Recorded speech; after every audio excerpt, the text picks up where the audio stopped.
ধুয়ে নি। বাসনগুলো মেজে নিলাম, চটপট মাজা হয়ে গেছে। এবার মাঝে মাঝে তোমাদের সাথে কথা বলি। সারাদিন গরম রোদ্দুর বৃষ্টি চলতেই আছে, তার সাথে ছেলেদের তো দুষ্টুমি থাকেই। বড় ছেলে গিয়েছে স্কুলে, ছোট ছেলে আছে। ওকে চুপচাপ বসানোর জন্য টিভি দিয়ে রেখে দিয়েছি, কারণ পড়তে গেলে তো আমার কাছে না থাকলে হয় না। সেই জন্য বললাম একটু টিভি দেখ, মানে আমার বলা লাগে না, মা টিভি দাও করেই যাবে, একটু টিভি চালাও। আর চালিয়ে দিয়ে আসলাম। বাসনটা তাড়াতাড়ি না ধুলে আবার শুকিয়ে যাবে।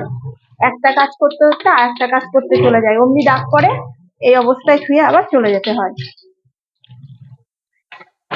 আবার এদিকে দেখো কে তাকিয়ে রয়েছে, তোমাদেরকে সেটাও দেখিয়ে দিই। সবজির খোসার মধ্যে ফলগুলো আবার তাকিয়ে রয়েছে, তাই এগুলোকে ভালো করে ধুয়ে নিয়ে এগুলো কেটে নিই। চলো, কাজ করতে করতেই তোমাদের সাথে কথা হবে।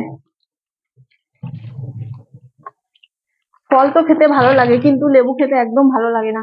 দাঁতগুলো যেমন কেমন হয়ে যায়, আর আমার খুব একটা পছন্দর না লেবু। সবজি কাটলাম তো, চপার বোর্ডটা ভালো করে ধুয়ে নিই, না হলে আবার কেমন লাগবে খুনি, এতে ময়লা উঠে যাবে।